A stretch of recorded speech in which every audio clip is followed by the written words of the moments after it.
Thank you so much. This is why static typing came back. I'm Richard Feldman. So back at the beginning of my career, I did a lot of Java programming. I spent a lot of time looking at a screen like this, an IDE with all sorts of various things going on it. And then later on in my career, I spent some more time doing dynamically typed programming using text editors that looked something more like this.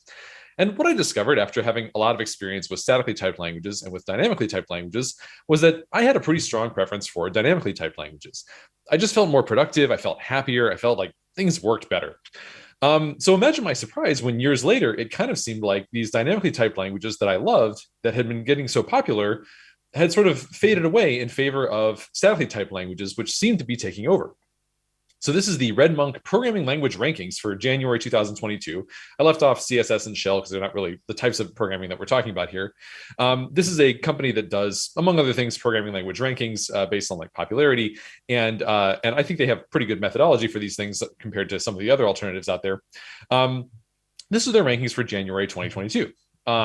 And I've broken them down by languages with static type systems and languages that don't have static typing in them. So on the static typing side, we have quite a lot of languages. On no static typing, not nearly as many languages. Not to mention, on top of this, we have the fact that if you look at JavaScript and TypeScript, TypeScript is essentially starting with JavaScript and just adding static types to it.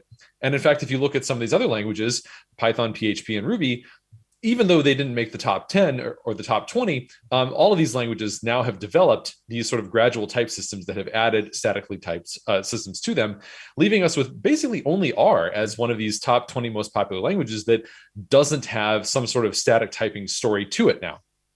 So this, of course, leads me to this question of what happened? Like how did all these languages that were sort of proudly dynamic and sort of focused on dynamic typing ended up getting static type systems? And why is it that statically typed languages are there's so many more popular statically typed languages than it feels like there used to be? So to answer this question, I'm going to break this down into a couple of different parts. So first, I'm going to talk about what made dynamic typing get big in the first place. Second of all, what changed? And third, what does this mean for the future? So let's start with this question of what made dynamic typing get big in the first place. So I'm going to look at this sort of timeline of programming languages that were mainstream at some point. This is not to say that they were necessarily mainstream today, but at some point in their history, they were or have been mainstream programming languages. So first, I'm going to look through this sort of 1950 to 1990s period, and I'm going to break these down again by languages that do and don't have static typing to them. So early on, we see stuff like assembly and basic and Prolog. These are, I say no static typing because like assembly is not a dynamically typed language. Assembly has no typing whatsoever. But basic and Prolog were dynamically typed, MATLAB. And then we see this sort of big cluster over here in the 1990s. Perl, Lua, R, Bash, Python, JavaScript, Ruby, PHP. Actually, 1995 right here, it was this sort of banner year for programming languages that went on to become mainstream. JavaScript, Ruby, PHP, Java, and Delphi. Okay, Delphi not so much anymore, but all of these came out in the year 1995. It's pretty impressive. And on the static typing side, we see this sort of like, sort of plodding along every few years. There's a statically typed language that at some point goes on to become mainstream, but we don't really see the same big cluster like we do in the 1990s of these dynamically typed languages that went on to become quite popular. So I think that there's no coincidence here that the web sort of came out and became big in the 1990s. So this is an example of a website that might have come out in 1995. There's probably no CSS here because CSS didn't come out until 1996. If there was any JavaScript, it would have been very minimal because JavaScript just came out in 1995. And so most of the sort of programming logic that would have gone into this would have been for this hit counter right here. This is like the number of visitors coming to the website. And this probably would have been programmed most likely in Perl, but also maybe in PHP, depending on like when in 95 this was. Another thing that people were doing with the sort of the early days of the web was stuff like this. So this is the old school Amazon.com books back when they sold books. And this again would be, it was like an early days website. Now keep in mind that until 1993, when the Mosaic browser came out, which is the first like graphical web browser, none of this stuff really was possible. The earliest browsers, like prior to 1993, were all text-based, and the web didn't really start taking off until Mosaic and sort of graphical browsers became a thing. So one thing that these sort of early commercial uses of the web and early personal uses of the web, these personal homepages, had in common is that they really valued shipping fast. Like if you can imagine, if you're making your own personal website, it's a thing you're doing for fun. You don't really want to sit around and just like, make something that's like really robust and maintainable. It's more about just like, let me look at this thing, right? This is something you want to just kind of put together and just put out there just for fun. And similarly, if you're building an early web business, there's this really strong incentive to ship fast because it's sort of a gold rush mentality. There's a lot of competitors. It's this very early sort of pioneering space, and everybody wants to get stuff out the door as fast as possible. So whether or not that's a good thing is up for debate, but certainly it's the case that there was a very strong interest in shipping fast in both of these very common early web use cases. And if you look at these programming languages of the era, again, we're not talking about, what sort of static and dynamic languages have to be, but rather just looking at the specific languages that were available at the time. Well, we can see that like, okay, if you want to ship fast and you want a fast feedback loop, which helps you with shipping fast and prototyping and stuff like that. I mean, really, the dynamic languages have all the advantages here. Because they don't have this lengthy compile step. They're really good at giving you fast feedback because you make a change, you hit save, and you just refresh your page, and the change is right there immediately. There's no build step. Similarly, they also had this concise syntax, which helps you write your code faster. Again, comparing the languages above the line to the ones below the line, all of these tended to have more concise syntaxes. Not to mention, they had relevant syntax sugar, especially with regards to string interpolation, or in the case of PHP, literally HTML templates. There was a lot of string concatenation going on because you were building up these sort of dynamic chunks of HTML on the fly. And so having something like string interpolation, or especially HTML templating, was a big deal in terms of being able to get stuff out the door faster. Now, on the statically typed side, yes, there were upsides, but how relevant were they if your goal was and your mentality was, let's ship as fast as possible? Like, okay, yes, these languages could, potentially run faster than the dynamically typed ones, but was that big of a deal? You had these IDE features. Was that big of a deal? And you were able to surface errors sooner. Was that big of a deal? So in terms of running faster, well, keep in mind, at the time, this is the 1990s. People were connecting to websites using dial-up modems. This is like a 28K modem. This would take a long time to download, any kind of web page. You would basically be sitting there watching the pixels come in, in real time. It was not this sort of instantaneous loading that we got later as connections got faster. So yeah, if you're able to save a couple, tens or maybe even hundreds of milliseconds on the server because you're using a faster programming language, that's not nothing, but is it even noticeable when the end user is sitting there waiting literally multiple whole seconds for the page to load? Not really. It's just not going to be noticeable. And okay, as far as IDE features go, yes, those are relevant. Those can be nice, but keep in mind that IDEs back then were not the way that they were today. Back then, IDEs were something like this. You had to pay for them. So that was always a trade-off you had to consider. Did you want to actually shell out for this IDE? And they definitely ran a lot slower than modern IDEs, in large part because, again, the machines at the time were sort of like 100-ish megahertz single core processors, which means that all of those autocomplete and things like that features were competing with the render pipeline, which means that everything felt kind of laggy while it was doing this compilation and indexing and looking up your types and stuff like that. That was time that was not spent rendering the screen. So I remember very distinctly that there was a lot of times when you'd press a key on the keyboard and you'd have to wait for the character to appear on the screen because it was lagging, waiting to do some sort of background processing. So again, if you're trying to ship fast, having a laggy feeling IDE, it's not great. And finally, yes, they could surface errors sooner. They could tell you about problems at sort of build time rather than at compile time. But again, at what cost? There's a reason that this XKCD comes up in so many programming language talks, because it's a common experience. People just waiting for compiler to finish doing its job. When you're trying to ship fast, sitting around waiting for your code to compile is not great. It really works against that. So especially this becomes true, and an even bigger downside when you're like, not only are you paying for your IDE, but you had to pay for compilers in a lot of cases back then. So yeah, I mean, if I'm thinking, do I want to pay money to be able to sit around and wait for my code to compile when I could be just instantly hitting refresh and watching my code changes appear in something like Perl or Python or PHP? It's not a great comparison. Okay, so looking at all these things, we can kind of see why the dynamically typed languages were more popular for the use cases of the early web.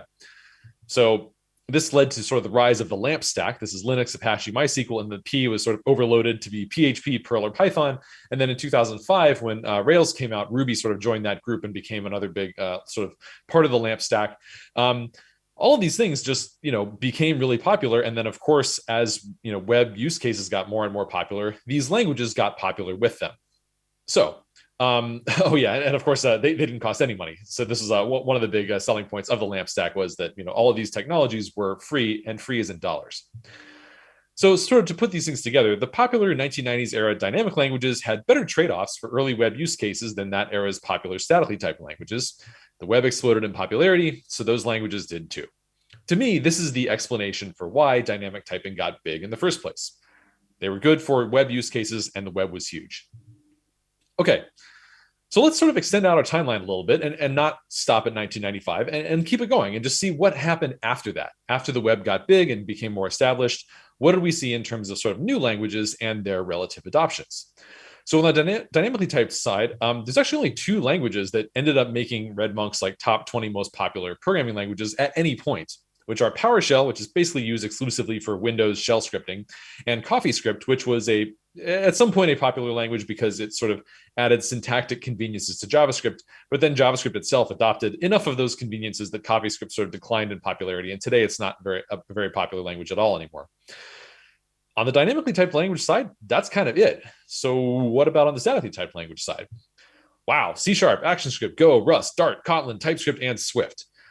Whew, that's quite a different story in terms of, at least in terms of like a variety of different languages that have come out and become mainstream at some point. In fact, you can almost see kind of a similar cluster in the like 2010-ish spot to what we saw in the 1990s in terms of this like, explosion of popularity of different dynamically typed languages. So that was what made dynamically typed languages get big. Now let's talk about what changed. So my view of static typing, let's say 10 or so years ago, was the following. Lots of ceremony. This is just what it means to have a statically typed language, is you're going to deal with a whole bunch of ceremony. They're not all that helpful. And also they have slow feedback loops. So let's say that these were true, or at least this was my perception of them. A reasonable question to ask is like, it's been a decade. How have these changed since I, had that impression over the past 10 years? So let's start with my view that static typing has lots of ceremony. Here is some JavaScript code. This is I've used the old JavaScript logo. This is like the original one to represent the fact that we're using sort of old school JavaScript syntax with function and var and stuff like that.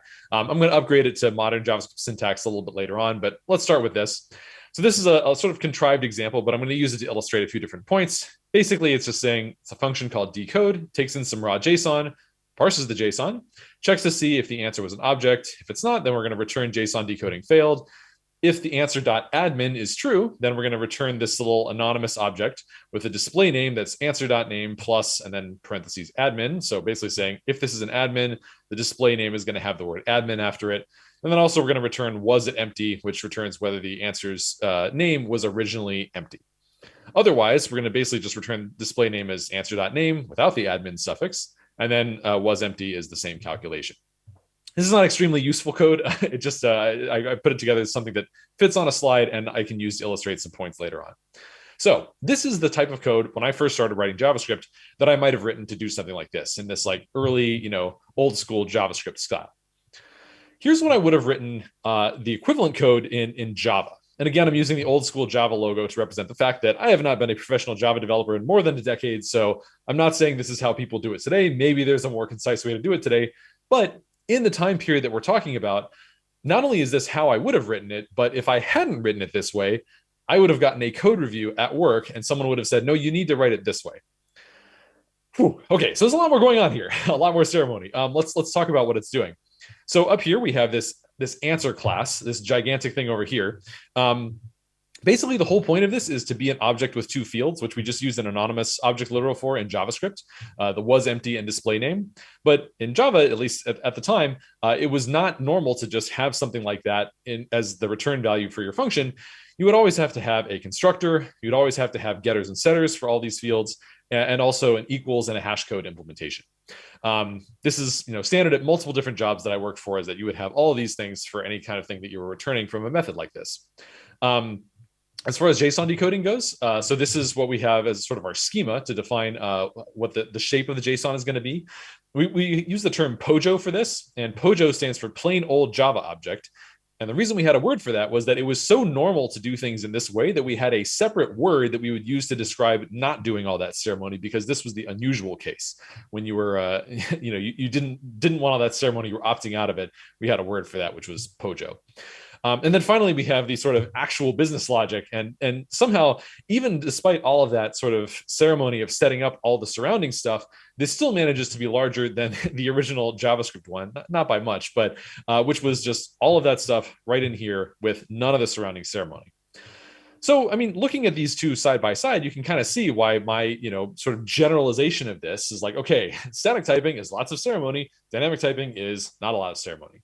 Now, I had experience with other statically typed languages than Java, like C and C++, but not that much, and not that many different languages. So, I was maybe painting with a little bit too much of a broad brush there, saying like, okay, this is what everything is like. I mean, I wasn't doing all these getters and setters if I was writing C code, for example. But in general, there always seemed to be some amount of more ceremony on the statically typed side than on the dynamically typed side, even if it wasn't this dramatic.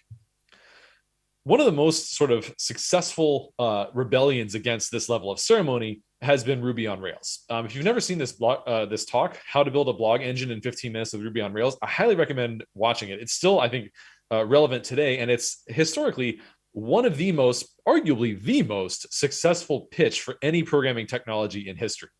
Prior to this talk coming out, Ruby was a language that was primarily used in Japan and was just sort of barely starting to get used outside of Japan and becoming a little bit popular outside of Japan. After this talk, Ruby on Rails became this huge thing, and Rails sort of rocketed Ruby's popularity up into the top 10 most popular programming languages in the world. Highly recommend watching it. And if you watch this talk, you'll see this is a complete rejection of all of that ceremony. It's about how to get up and running fast, how to use your tools to get stuff done really, really fast, ship fast, prototype fast, make changes fast, fast feedback loops, fast, minimal ceremony. And it was very successful. This appealed to a lot of people who, in a lot of cases, were fed up specifically with Java and all the ceremony that was required to sort of get things done in it. Okay, so let's go back to this JavaScript example, and I'm going to upgrade this now to modern JavaScript. So a couple of things are going to change here. We're going to go from function up here to const. We're going to go from var again to const, and then we're going to change this to use string interpolation here. But that's about it. So not too much. Oh yeah, and then going to an arrow function here. Okay, so here's our modern JavaScript version of this. And now what I'm going to do is I'm going to go from modern JavaScript syntax here. This is a dynamically typed JavaScript. And now I'm going to convert it to statically typed TypeScript. I don't know, you may have blinked and missed that, but all I did here was we added colon string here, and now dynamically typed, statically typed, dynamically typed, statically typed.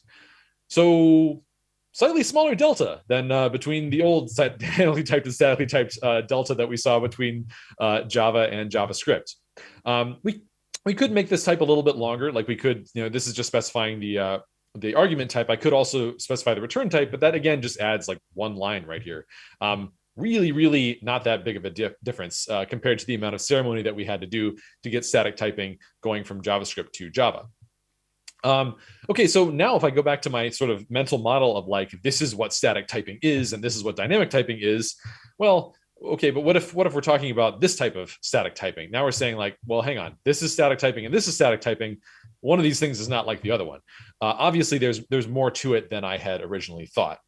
Now, to be fair, there are some advantages to the Java implementation here. I'm not saying that these are totally equivalent and you're not getting anything out of all this extra ceremony. For example, the Java version has a nice equals and hash code implementation. So the following code in both TypeScript and JavaScript returns false. So if I say an anonymous object with x is 1, y is 2, and I set double equals x is 1, y is 2, this will return false in either JavaScript or in TypeScript because it's doing a reference equality check rather than actually going through the fields and checking to see if they're equal to one another. But of course, that's kind of what you generally want by default. And so in Java, it was sort of standard for us to implement an equals method that basically did this. And in fact, it was so common that our IDEs would usually generate that for us. There was a lot of IDEs generating stuff in my career with Java, not just equals and hash code implementations, but also like all these getters and setters. So it's not like I was writing all those out by hand, but it was still all that code, sitting on my screen and potentially needing to be audited or kept up to date. So these nice equals and hash code implementations were genuinely a benefit. Like equals sort of felt like it worked better in Java than it did in JavaScript or in TypeScript because of this. Also, it did early JSON validation instead of crashing later. So as an example of the difference here, let's say I have this answer.name.length, which is a little bit of code that comes up right down here. if in the TypeScript version I get some JSON where this does not come back as properly formed JSON, this is going to actually crash at runtime. It'll give me an answer like this: uncaught type error, cannot read properties of undefined, reading length. So this is, for example, if answer.name doesn't come back as being present, like the JSON is just missing that name field, the TypeScript code is going to happily proceed until it gets to this line of code, at which point it's going to crash. In contrast, in the Java version, because I actually specified this schema, my POJO back there, saying that I expected there to be a name field, this would actually fail early, right at the decoding step. It would say, hey, your JSON is missing this field, and I would get that nice error early on, rather than having it sort of crash in a distant part from where the actual problem was. So again, this is a legit advantage of the Java implementation, even though it has to be quite a bit longer to get it. And finally, I found that getters and setters have been really helpful to me. Okay. I can't do this. Getters and setters, I regret all the time I spent, even telling my IDE to generate getters and setters. They have absolutely not paid for themselves, and I am so glad that I don't work in programming languages where that's a cultural norm anymore. Wow, do I regret all the time I spent writing or reading getters and setters. Okay, but jokes aside, I have felt genuinely that these were advantages of the Java version, and they were legitimately things that I missed, even though I didn't miss all the ceremony, when going from Java to, for example, dynamically typed languages that did not do this. But this is not innate either. So here I have some code from the Rock programming language. This is not a talk that's going to go too deep into Rock. It's a language that I'm working on. It's a work in progress. You can read more about it at rocklang.org. But here I have this same code implemented in Rock over here. And one of the things that's interesting about this is that we can see right here, this is the line of code that decodes the JavaScript. So decode.fromBytes, raw JSON, and then passing the format, which is json.fromUTF-8. Doing the same kinds of business logic right here. It's using pattern matching instead of if else. But the relevant part here is that you'll notice that I have 0 type annotations on any of this code. Like, I've not specified a type. There's no POJOs, there's no schemas, there's no anything. It's just saying, I want to decode this stuff right here. And yet it's doing early JSON validation instead of crashing later. So it's doing the same thing that the Java code did in terms of, if this is missing a field like name, right here at this decoding step, it's going to short circuit to this error thing, and we're going to do the JSON decoding failed thing, and it's going to nicely handle that, as opposed to crashing later on. And the way that it's able to do this is just using type inference. So this whole thing is done using type inference rather than having to ceremoniously specify your types up front. That's just part of the design of Rock, is that it's able to do things like JSON decoding using type inference rather than having to specify the types of the JSON. It just figures it out based on the fact that you're using something called name. It says, oh, you must be expecting that this JSON will have a field called name on it, which is a string because you're using it as a string. Separately, it also has sort of nice equals and hash code implementations by default. You don't need to write out equals and hash code to actually go through and use all the different fields in your object, or your record, as we call them in Rock, because that's just how the language is designed, because, again, that's the default that basically everyone wants. So we just made it work that way. So again, this is sort of a part of the theme of, like, these things are not necessarily innate to static or dynamic types. They're just sort of language design decisions, and different languages can choose to do them in different ways. Also, you might notice that the Rock code is, in this case, even more concise than the TypeScript code, but is a little bit unfair because I haven't written any type annotations here, whereas in the TypeScript version, I did write type annotations. In the Rock version, you don't need to write any type annotations ever, because it has 100% type inference. It always gets it right. It will always be able to check all of your types, even if you never annotate anything. But if you want to, you can add a type annotation on top optionally, just for your own sort of documentation. And even with the annotation, it still ends up being more concise than the TypeScript version. So clearly, it's possible for us to have nice things without having to give up the benefits of static typing. So, looking back at my view that static typing has a lot of ceremony, I've ended up concluding that this was just the wrong way to look at it. Or if nothing else, it certainly seems to be an obsolete view. Today, I would say more that, like, okay, some languages and community norms encourage ceremony, but they don't have to. It doesn't have to be that way. It's possible to have static typing without ceremony and still getting all the same benefits that I was getting from this very ceremonious style that I used to be working with. Okay, so what about my second view that static typing is just not all that helpful? Well, I don't feel bad about having this view, because I saw error messages like this all the time. My Java code would compile and then it would crash at runtime. It would say, null pointer exception. That was sort of the nice case. When I was doing like C and C++, sometimes I would get much less nice errors, like segmentation faults, or if I was really unlucky, I would just get memory corruption and just garbage would appear on the screen. And in all cases, this was after the type checker said, yep, everything's fine. It looks good. No problems here. But what I didn't realize is that this was also not innate. So yes, I was getting a lot of null pointer exceptions, but today I'm familiar with multiple statically typed languages that have null aware static type checkers, where in fact the compiler will tell you at compile time, hey, there's a possible null here and you're not checking for it. You're not handling it. This is potentially going to blow up at runtime. You should really add a null check here. Also, there's some languages that just don't even have null at all, and so therefore they don't have null pointer exceptions. They represent the possibility of a value being missing in other ways that the compiler is able to consistently analyze and always tell you when you're potentially missing out on it, so that these error cases just cannot come up and you can't have crashes like this. Good example of this, I work at a company called No Red Inc. And by the way, we're hiring. In terms of like nil or null or undefined errors in production, we have a pretty good comparison point because when I joined the company, we used JavaScript and Ruby. And we had, of course, error logging. So we would be able to tell when we got one of these errors in production. Thousands of these errors reached production, just tons and tons and tons of them. All the time we were getting, or our users were getting, nil, null, undefined errors, just crashes from these really common problems. And this is, of course, after thousands and thousands of tests passed. Like we wrote lots of tests, we tried to check for all ththese things, but we didn't catch all of them. And so some of them would make it through to our users. In fact, a lot of them would. Nowadays, we use Elm and Haskell. Not completely. It's not like we have zero JavaScript or Ruby. We still have a good chunk of legacy code there, but we have like 500,000 lines of Elm code and not as much Haskell, but sort of an increasing amount of it. And all of these things do not have any nil, null, or undefined errors in production. All of them, 100%, have been caught at build time and just never reached production. Like, yes, we have had, other issues, other bugs and stuff like that, but this particular category of errors has just not happened. And in fact, it's not just nil, null, or undefined errors. It's just runtime type mismatches in general, because both Elm and Haskell have what's called sound type systems, which means that basically they don't even have a concept of a runtime type mismatch. That's not a thing because all of the types are always guaranteed to be fully checked at build time. And if there's a problem, it'll tell you about it at compile time and it will never reach runtime. And so this is just like a nice benefit to our users and also to us because we don't have to spend time tracking these things down and debugging them after the fact. We get to solve them as early as possible. This has been really nice for us. Another thing that sort of resonated with me is this tweet regarding sort of the, how useful and helpful static types are. In C++, we don't say missing asterisk. We say error 6 voids. It's just a bunch of gibberish, right? This definitely resonated with me. I've seen plenty of errors like this in statically typed languages where I would just stare at them and be like, I have no idea what this is talking about. I feel like I'm reading a different language. What does this even mean? How do I fix this problem? But again, this is not innate. I had a very, very different experience with the Elm programming language. Here's an example of one of Elm's errors, type mismatch. The first argument to function join is causing a mismatch. It's expecting the first argument to be a string, but it is a number. This is sort of like what I've come to expect from Elm, is just like a really helpful, nicely broken down error message.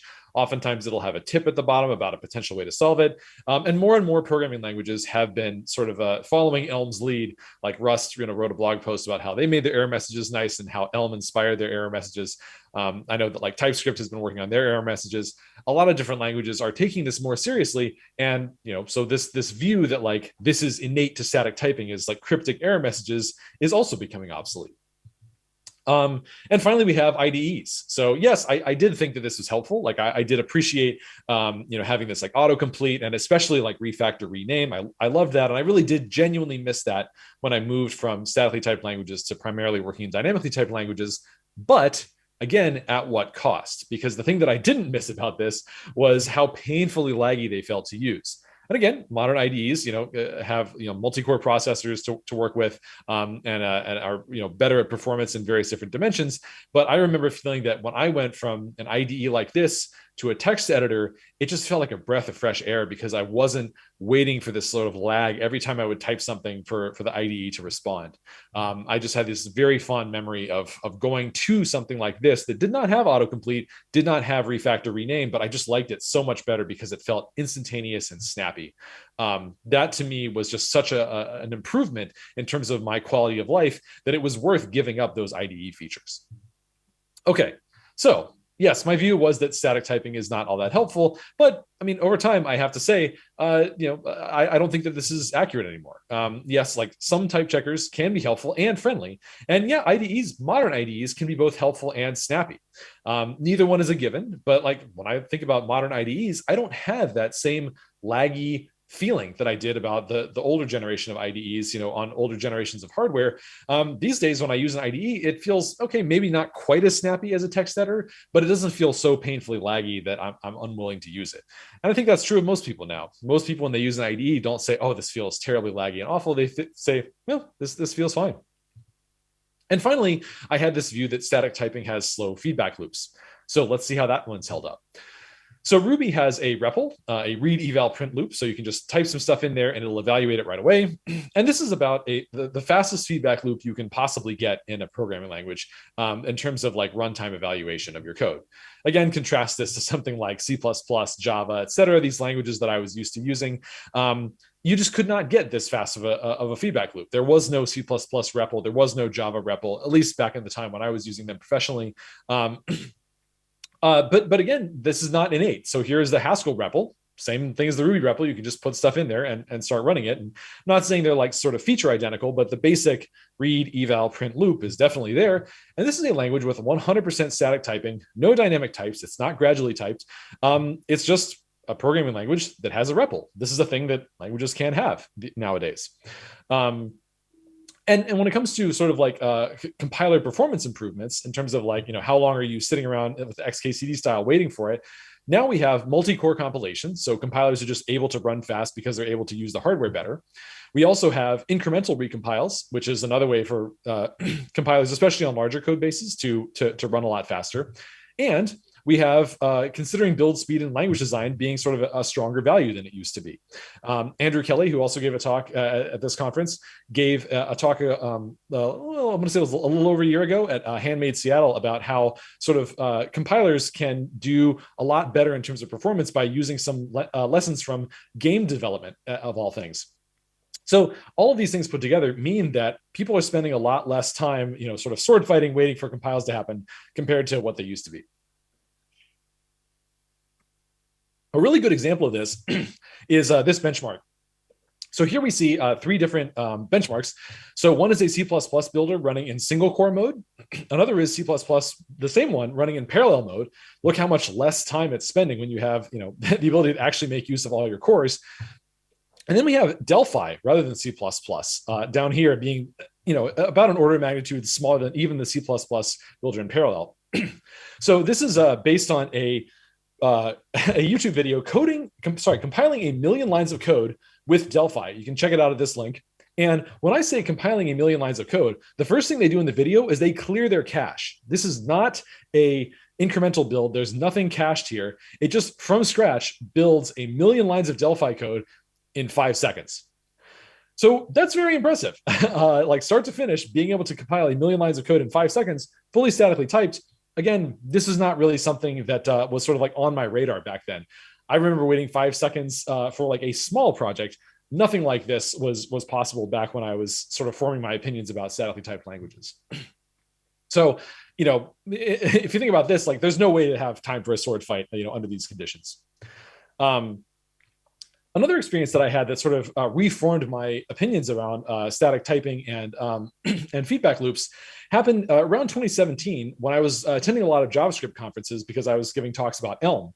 And since I was an Elm programmer, I had no interest in TypeScript, but I knew that it was sort of something that was becoming popular, and there was a lot of sort of controversy and buzz around it, where like a lot of people liked it, a lot of people weren't interested in it. So what I would do is I would just go up to people at the conference and I'd just say, "Hey, what do you think of TypeScript?" Not trying to bias them one way or the other, not saying, "Hey, do you love TypeScript? Do you hate it?" Just saying, like, "What do you think of it?" And then some people would say, "Oh, I really like it," or "I haven't tried it yet," or I tried it and I didn't like it. But of the people who liked it, I asked them, "Okay, so what do you like about it?" And their answer really surprised me because I was kind of expecting them to say something around like, I don't know, correctness. I like that it makes my programs run more reliably, or they're easier to refactor, or I just appreciate having the confidence of static types or something like that. all these things that we typically hear when people are talking about static typing. That wasn't it. I mean, yes, some people did say that, but overwhelmingly, the thing that people told me they liked about TypeScript was the red squiggle. They liked opening up their IDE, which in this case is pretty much always Visual Studio Code, and then just seeing this feedback in their editor, as opposed to having to run their program and see the program crash at runtime and then go back to their code and follow the stack trace and figure out where it happened. This right here is a fast feedback loop. Seeing this error right there as you're writing your code without having to go through all the steps to get it to reproduce at runtime and then tracing all those steps back to figure out where in the code it actually happened.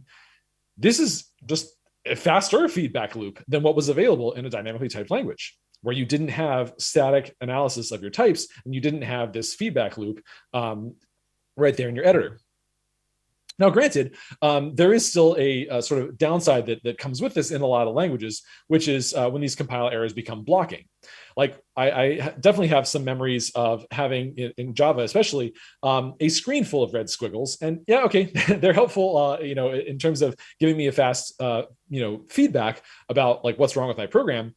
But a lot of cases, they would block my workflow. Like I would say, okay, yes, I know about all these type errors, but I've fixed enough of them that I feel like my program should be able to run. If this were a dynamically typed language, I could run my program and try it out and see, for example, if the changes I just made look good on the screen, or if the changes I just made actually get the performance characteristics that I was hoping they would, or if the changes that I just made pass my tests. I want to just run my tests.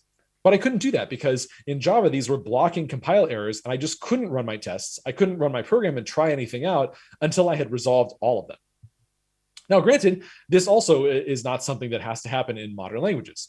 Like in TypeScript, for example, because it's a gradually typed language, I can either, I can see these things at compile time, but I can still tell TypeScript, hey, I want you to just generate the JavaScript code anyway, and let me run it so I can try things out, I can run my tests, etc. So when these go from sort of blocking compile errors to non-blocking error reports that are just informative, wow, this just becomes sort of all upside. Now I just I really can get, to some extent, the best of both worlds, where I get the fastest feedback loop possible, where it tells me about the problems as early as possible, so I don't have to run my program to find them, and yet I can still run my program, run my tests if I want to. So once again, my view of static typing has slow feedback loops has become obsolete. Today, I would say, okay, yes, compile times can now be so fast that they feel instant, and IDEs can offer actually faster feedback loops than what's available with dynamic typing alone. So how have these things changed in the past 10 years? Well, they've completely 180'd. Instead of thinking that, yeah, static types require lots of ceremony, turns out they don't actually require any ceremony at all. They are way more helpful than they used to be, in my opinion, at least with like modern type systems. And in terms of slow feedback loops, now that IDEs are fast and it can actually feel snappy and responsive, these are actually faster feedback loops, especially when you have this sort of non-blocking compilation model. Okay, so what changed? All sorts of stuff. All of the downsides of static typing seem to have sort of faded away, maybe not completely, but so much so that they're just not nearly what they used to be, and the benefits have gotten even better. So what does this mean for the future? Well, I'm going to lay out sort of three plausible futures, three hypothetical futures that I hear people talk about a lot when they're talking about like sort of the future of static and dynamic typing. So one is the pendulum will swing back to dynamic. This is just a fad. It's a phase. It's fashion. First dynamic typing was hot. Now static typing is hot. It's going to go back to dynamic next. Another one is that most languages will embrace gradual typing because it's the best of both worlds. You just get all these benefits. Why not have both?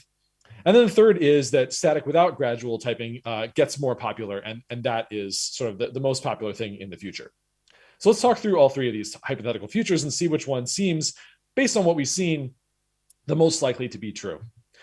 So we talked about the popular 1990s era dynamic languages had better trade-offs for early web use cases than that era's popular statically typed languages. So the question is, are we going to see the pendulum swing back to something like this? And this style of programming is going to get more popular again. Well, we looked at the sort of like why those got popular in the first place, and we broke it down into these things like fast feedback, concise syntax, relevant sugar. And then on the statically typed side, you had these upsides that really didn't matter that much for those use cases. Running faster, the IDE features, surfacing errors sooner, they just weren't worth it when you were trying to ship fast. Okay, but are these innate? Are these things that you can only get from dynamically typed languages? Well, fast feedback, as we've seen, not really. Concise syntax, also no. Relevant sugar, no. All of those things are things that you can get from statically typed languages. It's just that at the time, the dynamically typed languages that were popular were the only ones that happened to have them in that era. In other words, these benefits don't require dynamic typing. They just first appeared in dynamic languages. But now that people know that they're nice, statically typed languages can just do these too. In fact, a language can have all these benefits and static typing. Now, what about the things below the line, like running faster and the IDE features and surfacing errors sooner? Well, dynamic typing requires some runtime overhead. What dynamic typing means is runtime type checking. That means that you're doing work at runtime. The CPU has to do more work. You have to store more information in memory, the type information. This is mandatory. It's not avoidable. There's no way to get a dynamically typed language to be as fast as the fastest possible statically typed language, because there's just strictly more overhead if you want to have dynamic typing in the mix. Also, some IDE features just require build time type information. Some IDE features don't. There's plenty of helpful IDE features that don't require any type information, but there's also plenty that do. And if you want to get the most out of your IDE, there is no substitute for having static type information available to the IDE.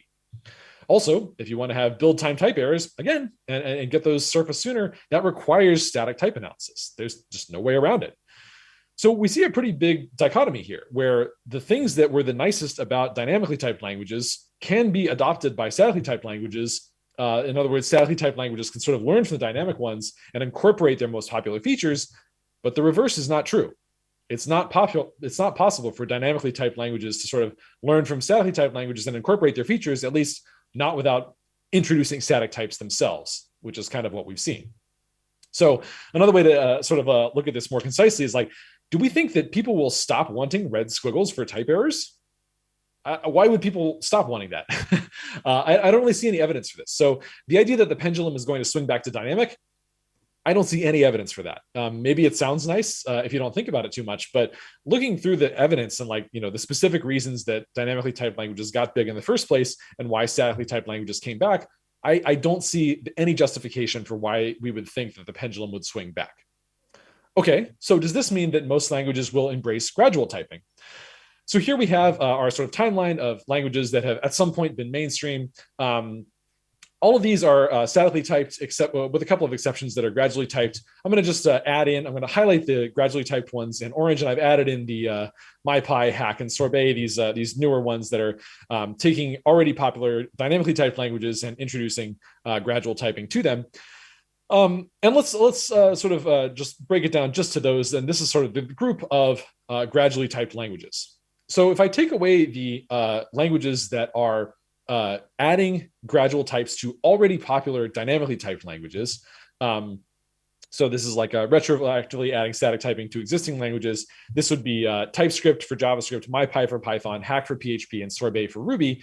We're down to just ActionScript and Dart as the only languages that from the get-go were gradually typed, as opposed to starting out dynamically typed and then introducing gradual typing. Because if we're saying the future is gradually typed, and this is what we're going to see in the future, this is like the precedent that we have for languages saying, I'm going to be gradually typed from day one. These two languages. Well, Dart's 2.0 release actually reversed course on this. When Dart was originally released, it was gradually typed. And then starting in Dart 2.0, they said, you know what? Actually, we're just going to switch to full static typing. We're not going to be gradually typed anymore. So that doesn't really bode that well. So we're down to just ActionScript as the only language that has ever been gradually typed on day one, stayed that way, and was ever a popular language. But of course, ActionScript is no longer a popular language because this was the language of the Adobe Flash programming system, and Flash is sort of no more. It's not really used anymore. So is this the future? Right here. This is the future. This is what the future looks like. Languages embracing gradually typing. It's ActionScript, which is not even really used anymore. This is not a strong case for in terms of like historical evidence for this being the future. So really, this is a very, very hypothetical, maybe even though there's no supporting evidence, this is going to happen anyway, kind of a claim to make about what the future is going to look like.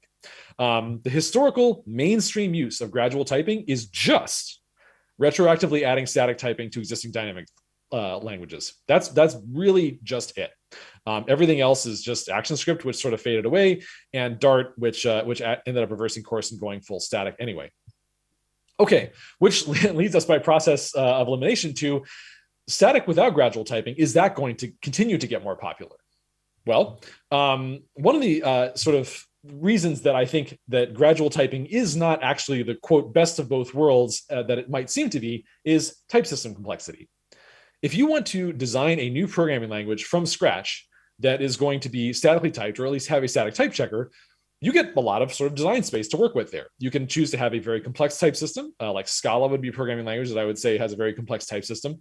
Or you can choose to have a very simple type system. If you're making a gradually typed system, though, there is a certain floor, a sort of minimum level of type system complexity that is absolutely required because your type system needs to model all of the different behavior that a dynamically typed language can do. And there is a lot of different behavior there. So compare languages like TypeScript, MyPy, Hack, Sorbet. These are all static type systems that were retrofitted onto existing dynamically typed languages. Compare them to Go, Nim, Elm, or Rock. These are all statically typed languages that have much, much, much simpler type systems than TypeScript, MyPy, Hack, and Sorbet, because they have the luxury of not having to deal with the design constraint of being able to support all of these different dynamic use cases that were not designed to be statically typable in the first place. So being able to start from scratch and say, hey, I want to design a language with a simple type system is a lot more feasible if you don't have the baggage of having to say, and it also has to support all these dynamic use cases and find a way to type them anyway. Also, there's that runtime overhead question that comes back again. Again, if you want to have dynamic types, that means checking types at runtime, and that requires the CPU to do more work and for more to be stored in memory at runtime. There's this unavoidable runtime overhead associated with dynamic typing, and that's true of gradual types as well. If you want to have a gradual type system, that means doing both. It means having a build time type checking, static type checking, and also runtime dynamic type checking, which means that you have to have the dynamic overhead at runtime, even though you're still doing the checking at compile time. So again, thinking about performance of JavaScript, Python, PHP, Ruby, all these languages have JITs now. They run faster than they used to when they were just interpreted, but compare them to things like Go, Rust, Zig, Rock.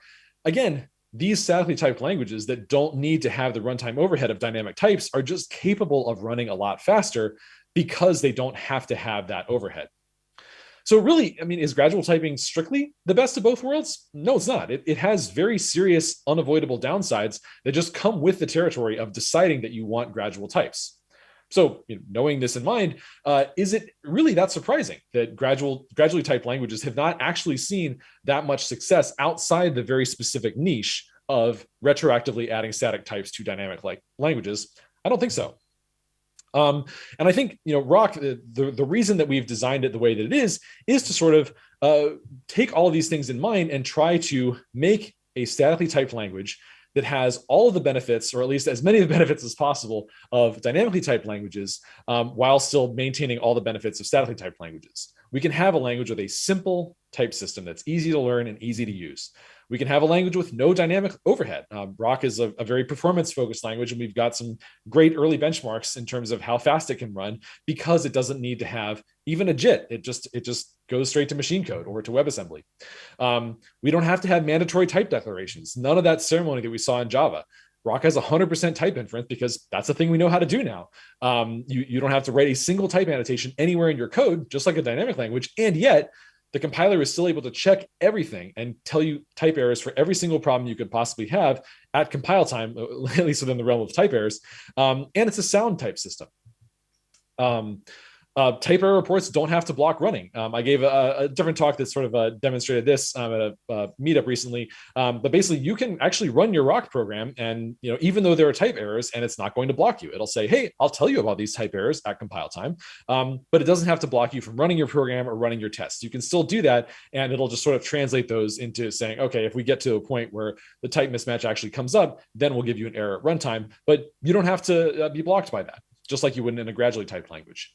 And again, we can have this sort of like validating deserialization via type inference, where we saw the JSON decoding example, being able to find out about these errors right when you're decoding the JSON, as opposed to having them sort of crash later on, like we saw in TypeScript. So we can get all these things without having to go to gradual typing. So why would we? Why indeed? So putting all this together, I'm going to make a prediction. My prediction is that among the next 5 languages to enter the RedMonk top 20 most popular programming languages, most or all of these 5 languages will be statically but not gradually typed. So this is a verifiable prediction. We'll see if I'm right. Okay, so summarize everything we talked about. What made dynamically typing get big in the first place? Basically just these sort of web use cases. What changed? The fact that statically typed languages sort of adopted a lot of the benefits of dynamically typed languages without sacrificing any of the things that made them useful in the first place, and they were able to do that while sort of improving some of their own benefits. And what does this mean for the future? We talked about how the reason that dynamically typed languages got fast was really a lot to do with the early web use cases. Desire to ship fast, Rails and the LAMP stack being really good examples of this sort of like fast iteration, etc. What changed? Like lots of ceremony became basically no ceremony required, going from languages that were not that helpful in terms of, or didn't feel that way because you're still getting all these null pointer exceptions and so forth, becoming way more helpful, and slow feedback loops becoming actually faster feedback loops, and you got faster IDEs and non-blocking compile errors. So what does this mean for the future? I don't think there's good evidence that the pendulum is going to swing back to dynamic. I think that's something that kind of sounds good, but if you try to back it up with specific historical evidence, or even just analyzing, what made dynamic languages get big in the first place, I don't think there's any evidence for that. Will most languages embrace gradual typing? Again, basically, unless you think that ActionScript is a good sort of prototype for what the next few languages are going to look like, I don't think there's good historical evidence for that. And there's some very specific reasons in terms of simplicity of type system and runtime overhead that people would prefer to make new statically typed but not dynamically typed languages, which leads us to the conclusion that I think static without gradual typing is going to continue to get more popular. And I've made a specific prediction to back that up. We'll see if I'm right. Okay, so this is why static typing came back. Thank you very much.